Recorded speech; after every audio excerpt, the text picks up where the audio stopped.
Sallallahu ala Muhammad. Sallallahu alaihi. Assalamualaikum warahmatullahi wabarakatuh. Kali ini kita akan belajar hadis Arba'in An-Nawawiyah yang ke-11 yang berjudul memilih yang diyakini dan meninggalkan keraguan.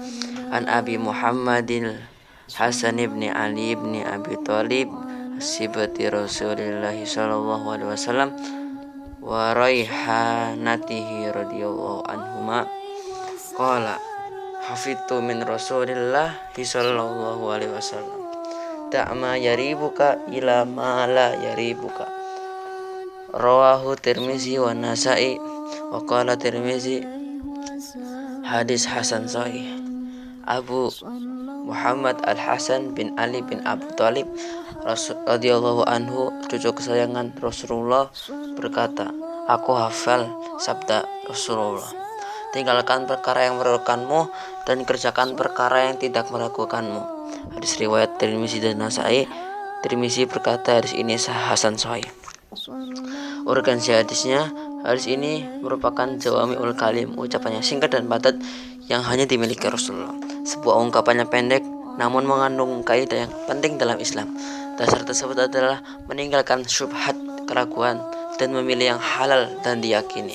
Ibnu Hajar Al-Haytami berkata, hadis ini merupakan kaidah yang sangat penting dan dasar dari sikap wara yang merupakan poros dari ketakwaan, juga penyelamat dari keraguan dan ketidakjelasan yang menghalangi cahaya keyakinan.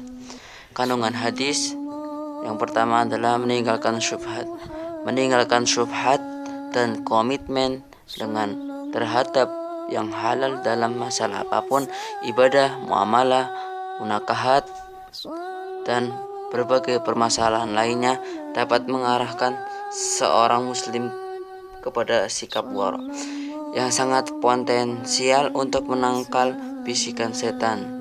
Hal ini akan mendatangkan manfaat yang besar baik di dunia maupun di akhirat.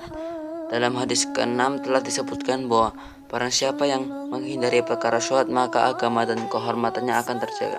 Sesuatu yang halal dan jelas tidak akan menimbulkan keraguan dalam hati seorang mukmin, bahkan akan melahirkan ketenangan dan kebahagiaan. Adapun sesuatu yang syubhat, meskipun ketika seseorang melakukannya tampak tidak ada masalah, namun andai kita telah belah dadanya, tentulah akan kita dapat keraguan dan kegundahan. Ini adalah satu bentuk kerugian dan siksaan mental. Kerugian itu akan semakin besar bila mana seseorang senantiasa melakukan sesuatu yang syubhat dan akhirnya terjerumus ke dalam lembah haram. Ingatlah bahwa orang yang mengembala di sisi pagar kelama-lamaan akan melanggar pagar tersebut. Kandungan yang kedua adalah berbagai ucapan dan sikap salafus saleh berkenan dengan sesuatu yang meragukan. Abu Dzar Al-Ghifari radhiyallahu anhu berkata, kesempurnaan ketakwaan adalah meninggalkan beberapa yang halal karena takut itu tidak haram. Karena takut hal itu haram. Abu Abdurrahman Al-Umri berkata, jika seseorang memilih kewaraan, niscaya ia akan meninggalkan sesuatu yang diragukan dan mengerjakan sesuatu yang tidak meragukan. Fudail berkata, banyak orang yang mengira bahwa orang yang wara itu sangat tegas. Jika aku dihadapkan dengan dua perkara, tentu aku akan memilih yang terberat. Karenanya, tinggalkan perkara yang meragukan dan pilihlah perkara yang tidak meragukan. Hasan bin Abi Sinan, tidak ada yang lebih ringan dari wara. Jika ada sesuatu yang meragukanmu, maka tinggalkanlah. Adapun sikap dan perbuatan mereka berkaitan dengan perkara syubhat, tidak jauh berbeda dengan apa yang mereka ucapkan. Sebagai contoh, Yazid bin Zurai, ia tidak mengambil sedikit pun warisan ayahnya karena bapaknya adalah pegawai kerajaan dan ia khawatir jika warisan itu tidak halal.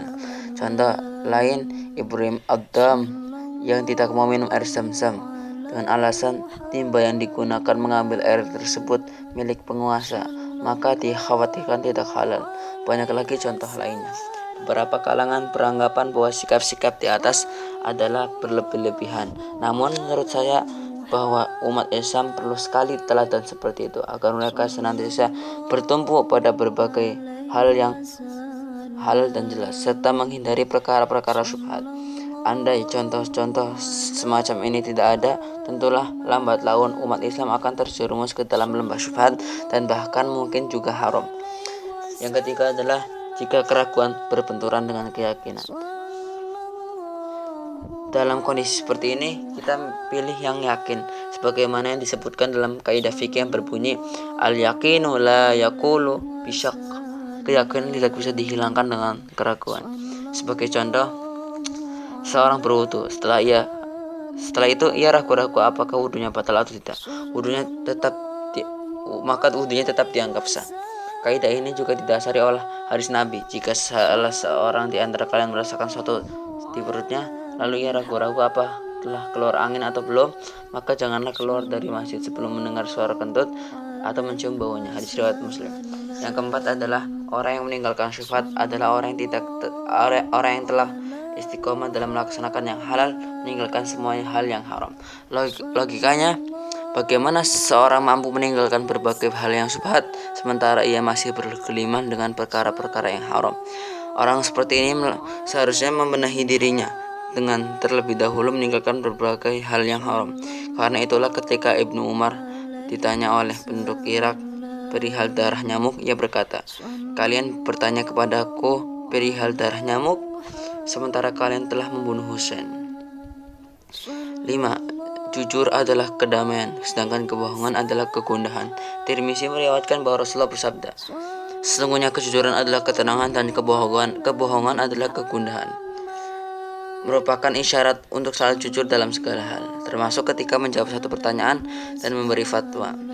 Adapun tanda dari kejujuran adalah ketenangan hati, sedangkan tanda kebohongan adalah kegundahan yang menyebabkan hatinya tidak tenang. Hadis ini merupakan isyarat agar kita menerapkan berbagai hukum dan menjalankan semua permasalahan dalam kehidupan atas dasar keyakinan dan bukan keraguan. Kandungan yang terakhir adalah sesuatu yang halal, kebenaran dan kejujuran akan mendapatkan kedamaian dan keriduan. Sedangkan sesuatu yang haram, kebatilan dan dusta akan melahirkan rasa gundah, keraguan, dan kebencian. Teks hadisnya ada di dalam deskripsi jika mau menghafalkan. Semoga bermanfaat. Wassalamualaikum warahmatullahi wabarakatuh. Sallallahu alaihi wasallam. Sallallahu ala Muhammad. Sallallahu